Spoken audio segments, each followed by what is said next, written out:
Salve, salve, meus condenados da terra. Aqui quem tá falando é Cristiano Varenga. Vou colocar só o título aqui da live. A live com o Rafael, né?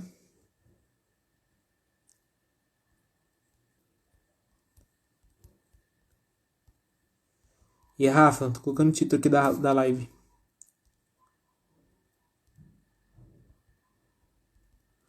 Mano, acho que foi. Publicar. Fixar. E agora vamos entrar ao vivo, eu e o Rafael, para fazer aquela sequência de livezinhas, né? Que a gente tava. Salve, Rafa. Que a gente tava Claro. começando a fazer. Na semana passada, gente, eu fiz uma live com o Mário Júnior, né, sobre movimento sindical. Nessa semana eu trouxe aí o meu amigo Rafael, né, para a gente trocar uma ideia sobre o trabalho dele, da pesquisa dele. Então vai ser bem bacana. E para começar assim, eu queria que você, Rafa, se apresente, né, e já comece uma introdução, mais ou menos, do que é esse contato da história com o cinema, velho. Como que a gente pode fazer essas relações com a história e o cinema? Bom, boa noite, galera. Para quem está aí acompanhando a gente, meu nome é Rafael, para quem ainda não me conhece. Eu sou mestre em História pela UFO, fiz a graduação na USP, na UFO, conheci o Cris lá e trabalhei com cultura oriental, principalmente japonesa, no decorrer da minha vida acadêmica. E aí, no primeiro contato foi com Samurai X e agora no meu mestrado eu trabalhei com filme, né, Túmulo dos Vagalumes, para quem não conhece, né? Fica aí a dica, assim como Godzilla. E para história e cinema, né, ela tem várias metodologias, né, que a gente pode utilizar para estudar o cinema, né? Seja a metodologia a partir da análise técnica do filme, né, como que o diretor quis enquadrar aquela cena, né, desde enquadramento de cena, desde a escolha da trilha sonora, desde as cores, tem um ramo, né, dentro da história, dentro da psicologia, que é a psicologia das cores dentro de um filme. A gente pode também, né, discutir como que existe o enredo, né, como que o enredo é escolhido para aquilo, né, bem esses âmbitos técnicos mesmo de análise de cinema. Ou partindo do filme inteiro, né, você analisar o filme inteiro, escolhendo cena, analisando aquela cena, aquela sequência, aquele plano sequência, né, ou mesmo analisando apenas uma cena, né, um conjunto de cena ali, assim como você pode também estudar, né, dentro da perspectiva do cinema, não só o cinema, como série, né, que mais, né, você escolhe episódio, escolhe, mas é basicamente isso, a gente parte da metodologia, o que eu quero com esse filme, né, qual que é a minha intenção, sempre parte disso. Eu quero analisar aquela cena inteira, eu quero analisar um conjunto de cena, eu quero analisar o filme inteiro, eu quero analisar a paleta de cores, eu quero analisar a trilha sonora, eu quero analisar, né, essa parte mesmo de análise técnica. No caso, quando eu analisei esse filme do Godzilla, eu parti de análise de cena, né, de algumas cenas, né, em momentos específicos do filme para corroborar com aquela teoria, com aquilo que eu estava, né, supondo, com aquilo que eu estava querendo trazer para análise, e basicamente a composição do filme no sentido que é um filme preto e branco, né? Então não tem muito como a gente discutir ali color, né? Colorido ou não, qual que é a paleta de cores. A paleta de cores é preto e branco, é isso aí, né? Mas o filme ele é muito escuro, né? Então qual que é a intenção do diretor, qual que é a intenção do Ishiro Honda, né? Que é o diretor do filme, para trabalhar com Godzilla naquela paleta bem escura, né? Por mais que seja preto e branco, é escuro o filme, né? Por que que ele usa Isso chama esse bastante tipo atenção, de... né, velho? É, Chama muita a atenção no gente tem filme. as cenas, né, durante o dia, ok, as cenas claras, mas a maioria das cenas onde aparece o Godzilla, né, e aí também é uma técnica do cinema, né, principalmente preto e branco, como eu falei, a roupa era muito pesada, então o movimento do ator era muito grotesco, né, era meio lerdo. Então, quando você utiliza essa escuridão, né, você meio que diminui um pouco dos erros possíveis que possam acontecer com aquela cena, né. Então, é esse tipo de análise partindo do que a gente pressupõe de um filme, né? Por que a gente, na história, utiliza o cinema? Né? Vamos pensar filmes históricos, para ficar mais fácil para ilustrar também. Vamos pensar A Cruzada ou O Gladiador, do Ridley Scott. Né? Vamos pensar a Cruzada. Quando a gente para analisar a Cruzada, né, é um filme que está retomando, no presente em que ele é feito, o evento, né, das Cruzadas Católicas na Reconquista de Jerusalém. Por que que esse filme é recontado? Né? Por que que a gente vai recontar essa história das Cruzadas no ano de 2003, se eu não me engano, quando o filme é lançado? Aí porque o filme, por mais que ele retrate um momento histórico, ele está preocupado com o seu ano de produção. O ano de produção, não vou falar reflete, mas influencia muito mais do que a história que ele quer contar, do que ele é baseado.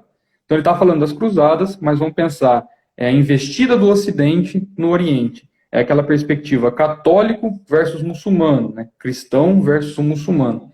E Cris, fala para mim, vamos ver se você lembra, o que aconteceu em 2003 de importância no contexto mundial Ocidente e Oriente? Você consegue lembrar? 2003, mano, não tenho a mínima ideia, velho. A gente tem a Sou ruim primeira, a nessas primeira guerra do paradas. Iraque, né? A gente tem a Ah, investida na guerra do verdade, Iraque. mano.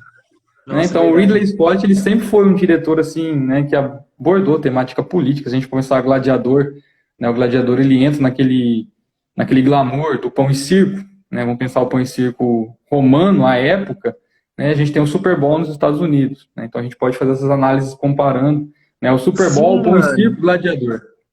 Inclusive, tipo assim, eu fiz uma disciplina de história antiga com o Alcides e a gente analisa, eu e um grupo lá de pessoas, acho que o Palazzo que tá assistindo a live aqui também, tava no grupo, a gente analisou o filme do Aquiles lá, tá ligado?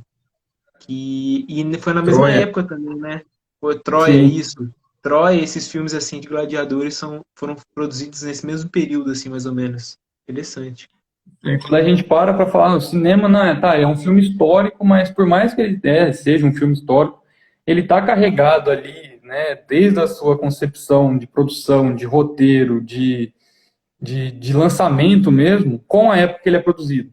Então, 2003, que a gente tem? Em 2001, a gente tem o World Trade Center, né, a gente tem o World Trade Center, o atentado ao World Trade Center, e depois, 2 anos depois, a investida do Bush no Iraque, né, a época que o filme é lançado. Então, qual que é a intenção do Scott ali, né, do Ridley Scott? Pensar o embate que tem, né, entre Ocidente e Oriente. Aquela questão, por que eu estou trazendo Cruzada agora? Porque tem cenas do filme, né, não sei se cabe a discussão, mas se a gente for para analisar quando cai a muralha, né, quando eles derrubam a muralha de Jerusalém e a cena, a câmera ela sai de cima, né, ela desfoca, longe, obviamente, você não sabe distinguir quem que é cristão e quem que é muçulmano ali. Né, e é essa questão, né, eles não são diferentes de nós. Existem os terroristas, é óbvio que existem os terroristas, mas também existe quem é igual a gente. Né? E tem uma cena também que eles estão rezando lá, que eles pedem para Deus, e o comentário de um dos templários é: poxa, eles rezam parecido conosco. Né? Então é aquela intenção do filme, né? Será que eles são tão diferentes assim da gente? Né? Então é essa a proposta do filme, né? Analisar principalmente o ano em que ele é produzido. Né? Ele é carregado do ano que ele é produzido, não tem como A desvencilhar a recepção produção também, dele. né? Não tem como diferenciar a produção. É feita em 2003. Vamos pensar, você que estava querendo analisar o Marighella. Por que o Marighella, né, essa figura tão importante para a guerrilha, para a luta armada, tão importante para o Brasil, né, durante a ditadura militar, é retomada agora nos anos 2020? Né? Qual que é a intenção do Wagner Moura? Começou a Qual ser que é a produzido em intenção do 2012, filme? né? Então, ele começa a ser produzido, qual que é a intenção do filme? E lógico, parte das hipóteses, a gente tenta analisar, né, com a carga teórica que a gente tem. Lógico, a gente não vai ter uma receita de bolo para falar, o filme é assim, assim, assado por conta disso, disso. Não, parte das nossas impressões, né, parte das nossas análises, e aí é que tá, né, a minha predisposição nessa análise que eu fiz, né, ele conta esse tipo, ele tá, né, trazendo esse tipo de influência do seu presente. E o presente ele influencia muito mais do que o passado em que ele quer estudar.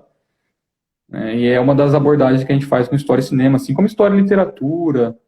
Né? A literatura a gente pega a importância do ano de produção do livro, a circulação, a gente tem também, né, se for parar o cinema, quantas pessoas assistiram um filme? Por que isso é interessante? Para saber quantas pessoas assistiram um filme, para saber a circulação do filme, para saber quantas pessoas, né, tiveram acesso àquilo, se existem, né, o boca a boca, falar, vai ver o filme porque é bom. Né? Então são várias ali as metodologias da análise de cinema e história. Né? Mas a principal delas, sim, é você pensar o contexto político, né, principalmente, né, porque a política está ligada a tudo, mas o contexto do ano em que ele é produzido.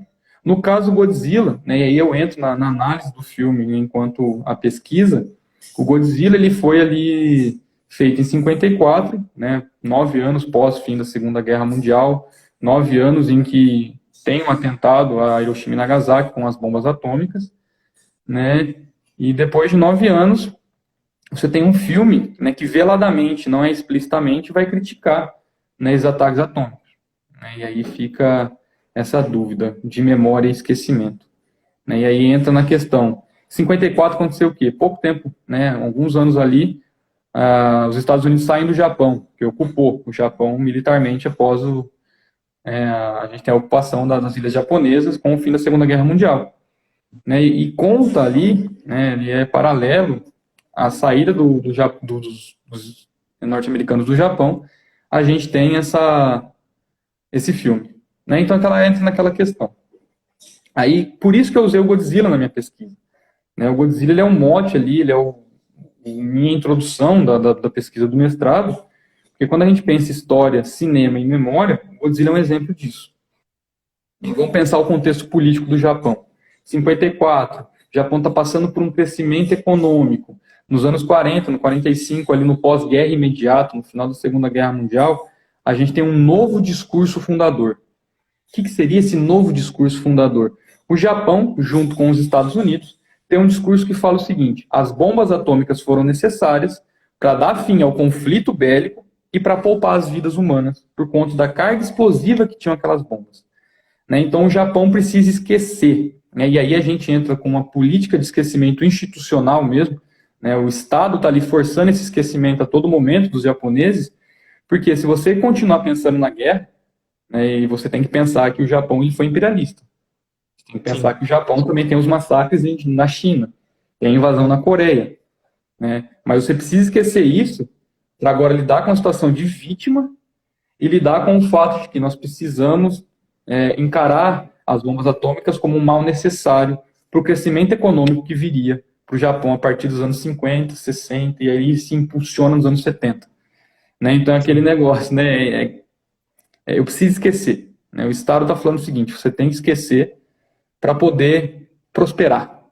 Você lembrar da guerra, você lembrar desse acontecimento, lembrar da bomba atômica, lembrar do imperialismo, é um saudosismo negativo, né, que vai contra esse ideal de crescimento econômico que o Japão passaria. Né? Então a gente tem 45, final da Segunda Guerra Mundial, a rendição japonesa, né, a derrota japonesa, e aquela questão de não pode mais falar do passado, né, mas assim como você não fala do passado, você não fala das vítimas, né, tanto soldados como as vítimas de Hiroshima e Nagasaki, e nem das vítimas da China, da Coreia, e o pior de tudo, o Japão passa a ser aliado dos Estados Unidos. Você constrói um discurso falando, não, eles nunca foram nossos inimigos, né, eles são nossos maiores aliados agora na Ásia. Né, vamos falar que a China logo estava passando ali por uma revolução socialista. Né, a China já estaria passando pela revolução do mal 10 anos depois. Né, então, os Estados Unidos não queria perder a influência que ele teria com o Japão.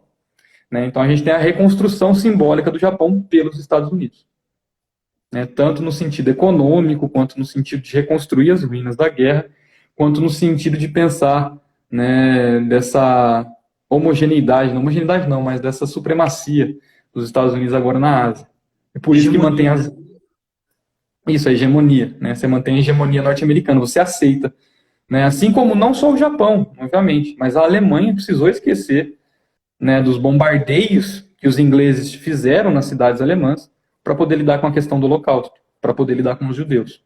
Né? Então, são coisas ali que você precisa esquecer para justificar o crescimento econômico, para justificar a democracia progressista que ia surgir naquele lugar, naquele momento.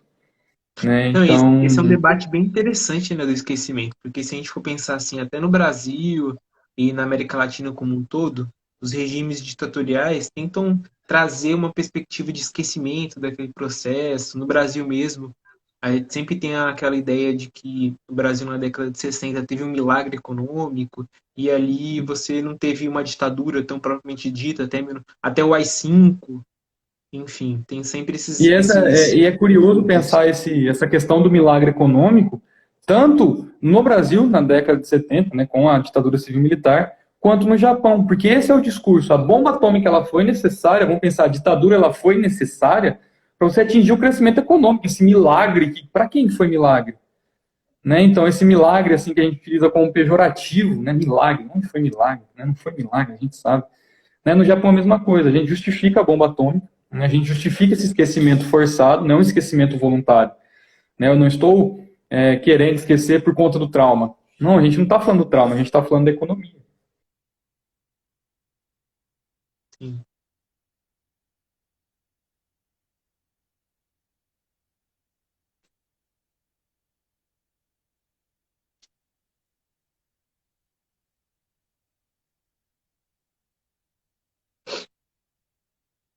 O esquecimento a partir do trauma, né? Porque o trauma é necessário para que depois você consiga exteriorizar.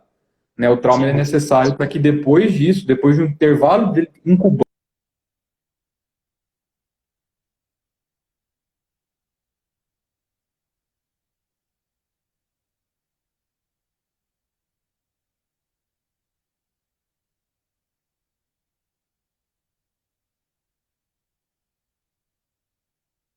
entra aquela questão, o que é o Godzilla, essa figura monstruosa, esse filme dos anos 50, esse filme em preto e branco, que diabo é isso?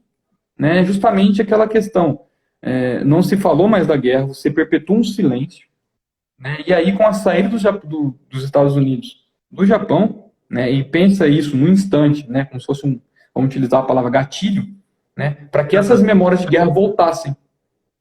Por quê? Porque assim como no mesma época que o filme é feito, a gente tem um incidente, né, com um navio pesqueiro japonês, que é o Luke Dragon, né, que estava Sim. pescando, e aí teve um teste nuclear americano perto e eles foram bombardeados pelas partículas radioativas. Tanto que o começo do filme, do Gojira, do Godzilla, é uma menção a esse teste nuclear. E o mais Nossa, é interessante verdade. é pensar, né, os Estados Unidos não é citado em nenhum momento no filme. Né, é aquela questão que eu volto para você. Nós nunca fomos inimigos. Né, nós somos aliados agora. A gente precisa esquecer da guerra. A gente precisa esquecer que a gente estava em guerra com os Estados Unidos. A gente precisa esquecer que os Estados Unidos bombardeou Hiroshima e Nagasaki para poder lidar com o crescimento econômico, para justificar esse crescimento econômico. E aí chega lá, né? Só que a gente está falando de um discurso fundador, então, que manipula as memórias coletivas, né? Aquela memória construída. Vamos pensar as datas comemorativas como uma memória coletiva para ficar fácil para ilustrar também. Então, os feriados nacionais, proclamação da independência, proclamação da República, né? Esses feriados nacionais são uma memória coletiva de um fato histórico, né? Que estão ali, povoam, né, as nossas memórias coletivas, contrapõe o individual no Japão nesse momento. Porque se é necessário você esquecer para poder pensar, não é necessário não, é forçado, né? É imprescindível que você esqueça para que você justifique o crescimento econômico, e as memórias individuais. E essas pessoas que sobreviveram ao Hiroshima e Nagasaki, ou mesmo sobreviveram aos raids, aos bombardeios em Tóquio. Né? Eu preciso, então, enterrar essas pessoas debaixo dos meus escombros, né? Eu preciso fazer com que seja um segredo de família, e eu uso, né, parafraseando o Hyssen, que é um autor que vai falar sobre memória aí na Segunda Guerra Mundial na Alemanha, né? Como que eu lido com essas pessoas? Né? Se a todo Sim. momento elas estão em conflito ali, eu sobrevivi. Como que isso não aconteceu? Como que está falando que agora eu tenho que esquecer isso se eu não consigo esquecer? Se eu não passo pela discussão de que isso é um trauma, eu preciso de um tempo para que isso consiga ser exteriorizado, eu preciso de um tempo para que esse trauma amadureça e eu possa falar sobre ele, ou mesmo não falar, conseguir lidar com ele. Que é a questão, entra na questão dos judeus também. Né? Sim. Que questão é essa com os judeus ali, que precisa da literatura, mas aí quem está falando não é os judeus que sobreviveram, são pessoas que pegaram esses, como, Pegaram os relatos, esses depoimentos, pegaram fragmentos, os relatos, depoimentos. pegaram esses depoimentos e escreveram. Tá? Então não são os judeus que estão fazendo isso, são pessoas ali. Né? E o Sim, Godzilla não. ele surge. O Godzilla ele Isso, surge. cara, é um debate até se a gente for pensar. Eu tô falando da minha pesquisa também, porque se a gente for pensar essa questão, esse debate sobre memória na ditadura militar, até hoje a gente não sabe direito o que aconteceu, sabe? Tem muitos documentos que a gente não foi aberto ainda e a gente não tem acesso, a gente não sabe o que acontecia nas sombras da ditadura, né, cara? E o pior de tudo, né, Cris? A gente tem anistia. Né? Se a gente Sim, perdoa os militares, né, para poder lidar com a abertura democrática, para poder lidar com a direta já, a gente também tem que perdoar a esquerda, né, naquele que a sentido gente da guerrilha esquece. urbana. né? A gente precisa perdoar para poder lidar, vamos daqui para frente agora. Mas como que lida? Cadê os desaparecidos que estão até aí? É a Sim, mesma coisa no Japão, né? Lógico, devido às proporções. Né? Então o Godzilla ele surge a partir disso, né? Esse silêncio que não era mais possível, né, de evitar. Então o Godzilla ele surge ali com uma animosidade, como um animal pré-histórico mítico, né? Justamente significando, né, simbolizando essas vítimas desses soldados japoneses na guerra e perpetuando os Estados Unidos como destruidor. Né, porque ele é acordado do seu sono eterno ali, né, por conta desses testes nucleares. Então, ao mesmo tempo em que ele se torna a vítima, né, por simbolizar as vítimas da guerra, ele se torna o opressor, ele se torna o vilão. Né? Então, de sim, vítima e vilão, ele é essa carga. Né? Porque se você tem que esquecer da guerra, né, mas você não consegue esquecer, né, ele vai trazer essas duas características, de vítima e de vilão, né, da pessoa que vai causar a dor, porque o Godzilla destrói. Né, o Godzilla está destruindo. E no final, os Estados Unidos não destrói Godzilla. Quem destrói Godzilla são os próprios japoneses.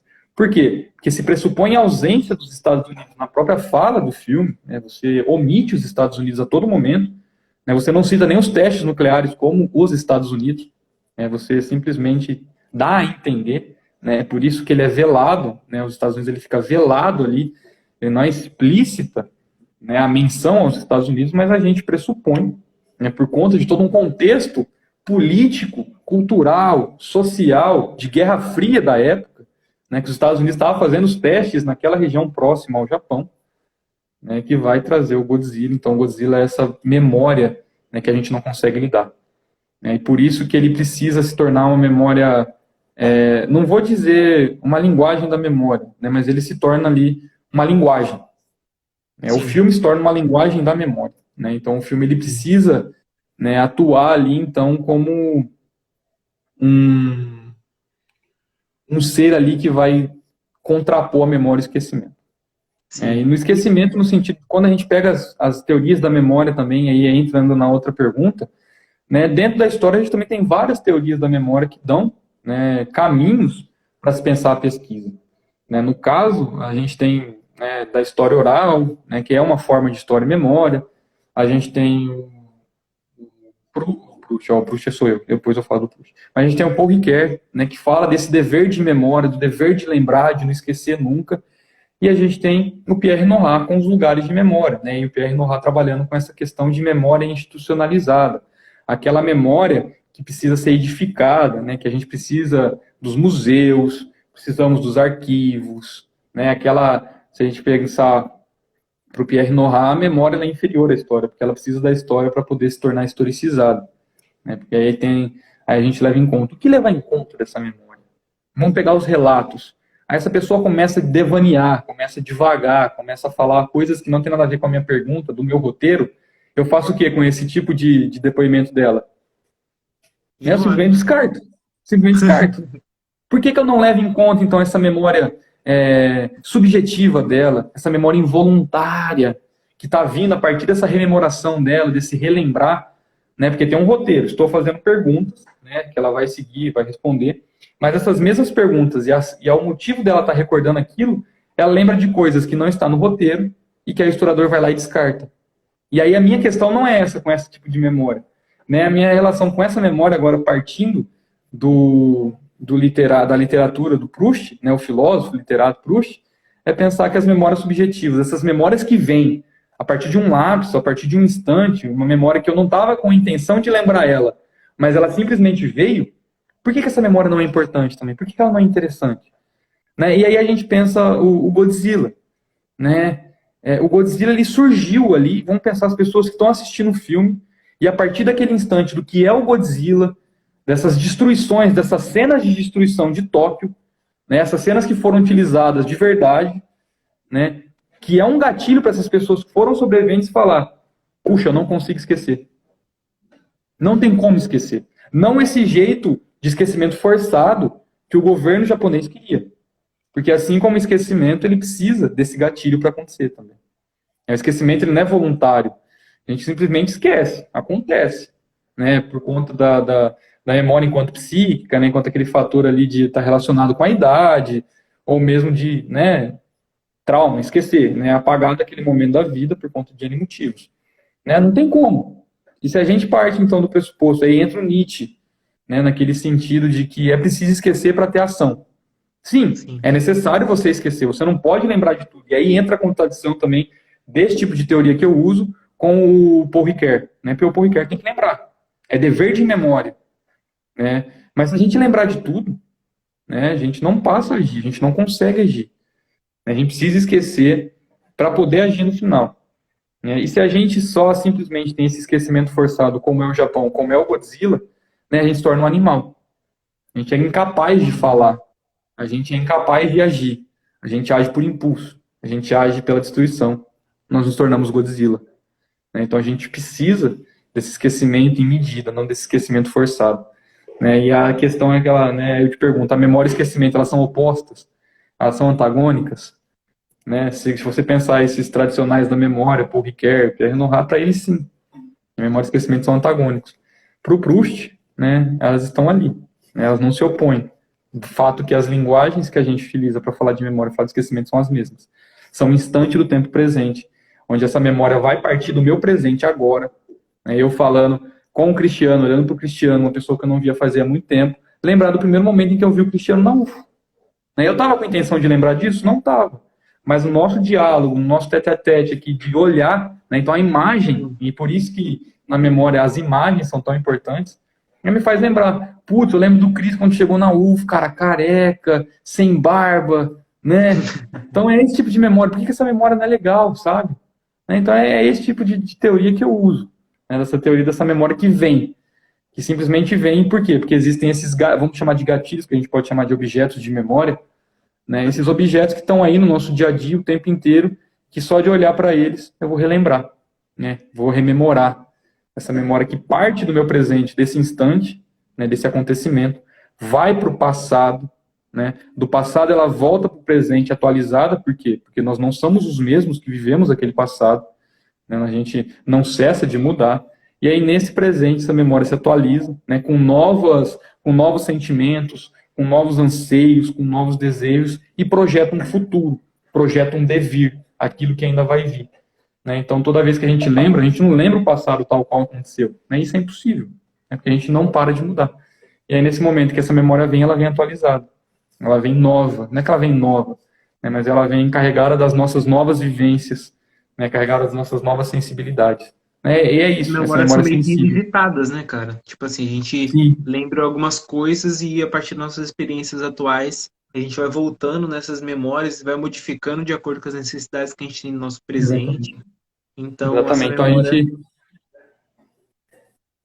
Pode, ela tem pode. essa capacidade, né, de vir quando a gente não precisa.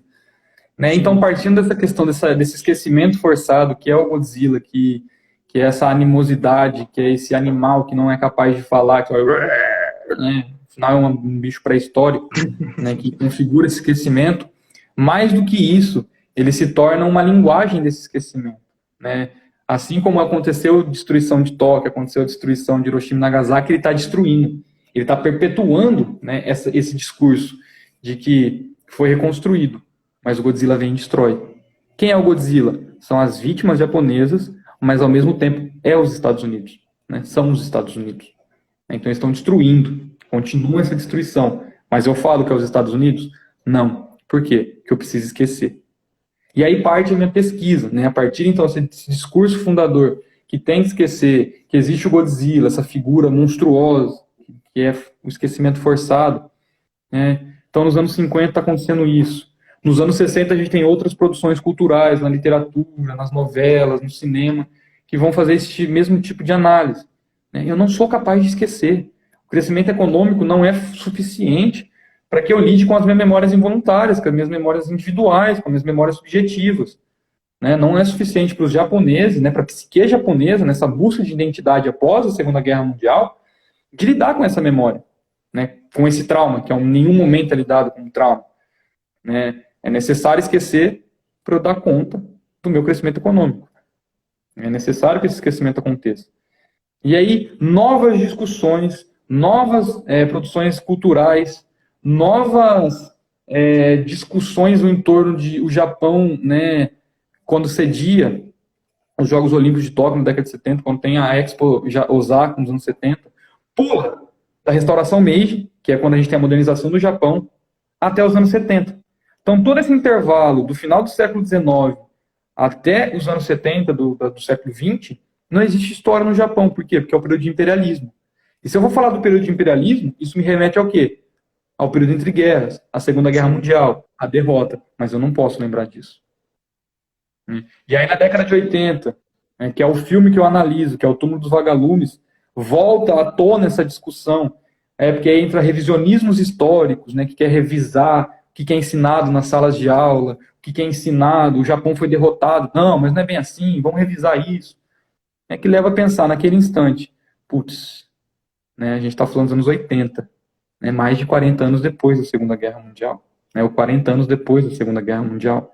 Essa memória está ali. Né? E além dela estar ali, a geração que viveu aquilo está morrendo, está sumindo. Né? Então, que Meio que história não que a se gente conta? resolve, né, velho? Esse Não se problema resolve, de né? Não não se se resolve resolve. nunca. Independente de tudo que você tenta fazer, a memória ela vai estar ali. Né? Por quê? Porque a gente fala, então, desses objetos de memória, né? Dessas memórias que são construídas a partir, então, dessa intenção de você lembrar e esquecer o passado ao mesmo tempo. Não, isso Né? é Então, quando você... engraçado porque eu acabo lembrando assim, desculpa que eu te cortar, mas eu acabo lembrando Nossa, da pesquisa da Mirella, né, sobre a Argentina. E na Argentina acontece é um mesmo. processo muito interessante, né, que as pessoas relembram a ditadura todos os anos nas manifestações que acontece das praças Praça das Mães de Maio, acho que é isso.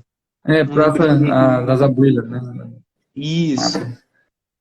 Isso, e aí tem esse processo também, tipo, que é diferente um pouco do Japão, mas é um processo desse lembrar e esquecer que é interessante para a gente pensar, né? Como que o coletivo reage a essas situações.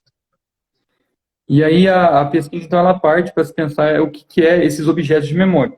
Que se existe aquele conflito, né, desse esquecimento forçado, né, desse esquecimento institucional, para a memória individual, involuntária, que vai partir do instante presente para se atualizar, né, a partir desses objetos, né, vamos pensar Godzilla.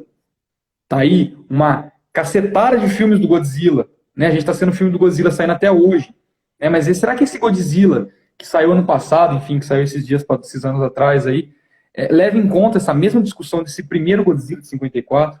É esse Japão incapaz de esquecer? É esse Japão forçado a esquecer? Será que é essa discussão que eu tô querendo trazer com o filme? Ou é aquela discussão de que franquias dão dinheiro e eu vou permanecer com essa franquia porque ela me dá dinheiro?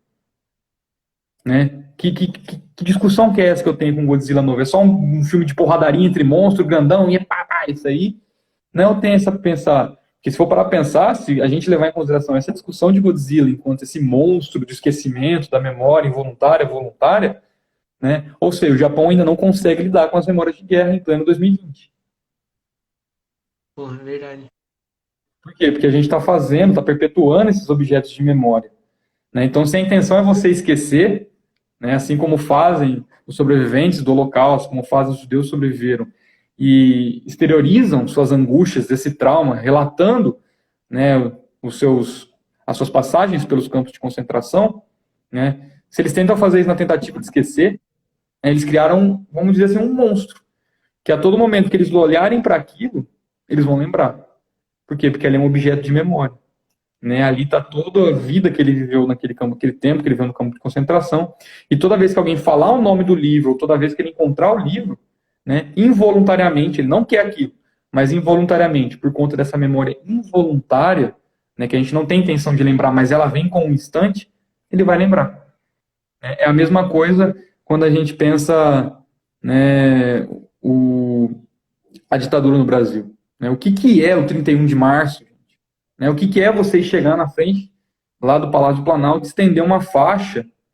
Né, que tipo de memória é essa que você está tentando lembrar? Até as memórias dos torturadores, né, cara? Então, Ustra, que memória é essa que você você, quer permanecer? uma votação, você pegar e chamar que que o cara torturou a presidenta naquele momento, né? O cara torturou a Dilma e Exatamente. você homenageia o seu voto em prol de um torturador. Que tipo de coisa que você está querendo relembrar, né? Que tipo de mensagem você quer passar? Né? Então, quando a gente tem esse. E fica ali, por conta dessas. Né, da tecnologia que a gente tem hoje, né, ficou gravado. Está salvo. E a gente sabe que lá, quando aconteceu a votação para o impedimento, né, a gente tem a fala da tal pessoa, né, citando torturadores. Então, isso ali, né, para um bem ou para um mal, né, está gravado. Ela permaneceu. É um objeto que está ali. Né, um filme, né, uma cena. Né, e que memória é essa que a gente quer construir? O Godzilla é isso. Que memória é essa que eu quero desconstruir? Que eu não aguento mais tentar esquecer aquilo que eu não consigo esquecer. Né? Tá ali. Né? Eu não consigo vocalizar, eu não consigo verbalizar. Godzilla é aquele monstro, não é capaz de falar, mas ele não esquece. Né? Quando você Sim, destrói, né, essa sociedade, essa cidade japonesa, né, como se você fosse os Estados Unidos, né, permanece. Permanece a memória 10 anos depois, 30 anos depois, 40 anos depois, essa memória permanece. Por conta do quê? Do presente em que ela está sendo, do que ela está sendo produzida. Então, em 88, quando sai o filme que eu estudo no mestrado, que eu analiso, partindo então desse discurso fundador do Godzilla, ele é feito em 88. O que está acontecendo na década de 80? O Japão está passando por um processo de revisionismo histórico. Né? Revisionismo que quer, né, tirar o Japão da condição de vítima, né, da condição perpetuadora da violência nos países asiáticos, né, quer trazer a condição de vítima do Japão. Não, nessa discussão em prática. Né, são as ações que então o primeiro-ministro do Japão à época fazem que denotam uma proximidade com esse Japão imperialista. Mas o que o Japão imperialista da Segunda Guerra Mundial fez? Né? Sofreu bombas atômicas. E a geração que sobreviveu a isso está morrendo. Como você deixa isso para as gerações futuras? Né? Para você pensar, a guerra é errada. Né? Não precisamos ter essa postura. Como você faz esses sim, objetos de cara. memória? Nossa, e aí, tipo assim, eu sou um acompanhador, assim, muito de anime e tal, e nos animes a gente vê muito narrativas de guerra, essa narrativa que você tá falando, né, do Japão. E um dos animes, assim, que eu gosto pra caramba, velho, que foi lançado em 1999, é o Naruto, cara. E o Naruto tem um debate muito louco sobre essa questão de monstro e sobre destruidor. Você vê, assim, se você for parar pra pensar na narrativa completa, tipo, assisti duas vezes o Naruto inteiro, né? São 1000 episódios quase. E aí você pega o Naruto clássico e vê aquela criança órfã que tem um demônio dentro dela que destruiu a vila inteira e tal. E aí você vê essa criança crescendo e se tornar um herói, essa criança que carrega esse monstro dentro dela.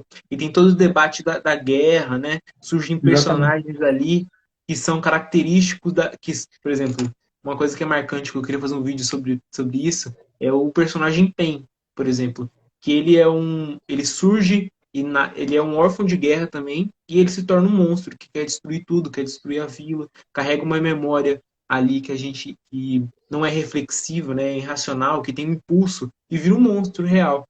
E acho isso muito interessante, cara, porque a gente percebe essas narrativas não só em um filme, uma produção cultural, mas em várias produções produzidas pelo Japão. Isso é muito louco, Sim. velho.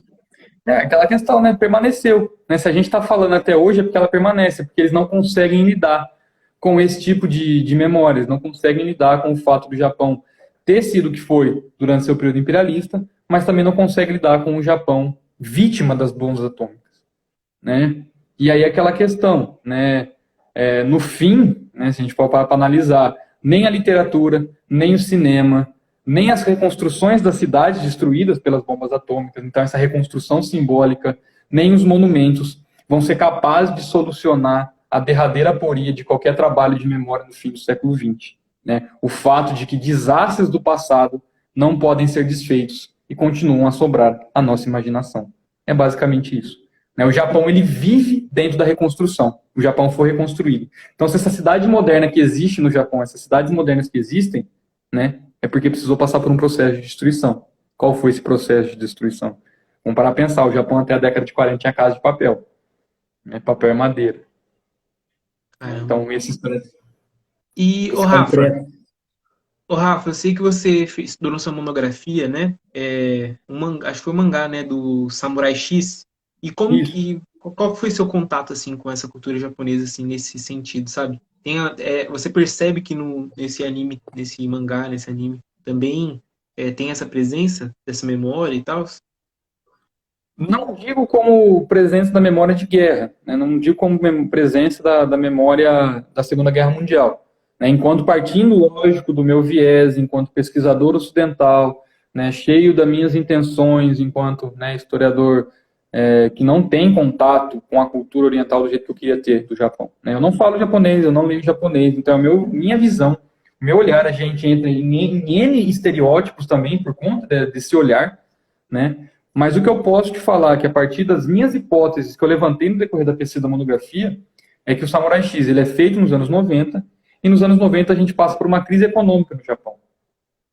Né? Então, esse reflexo dessa crise econômica né, vai refletir com os momentos que o Japão estava passando.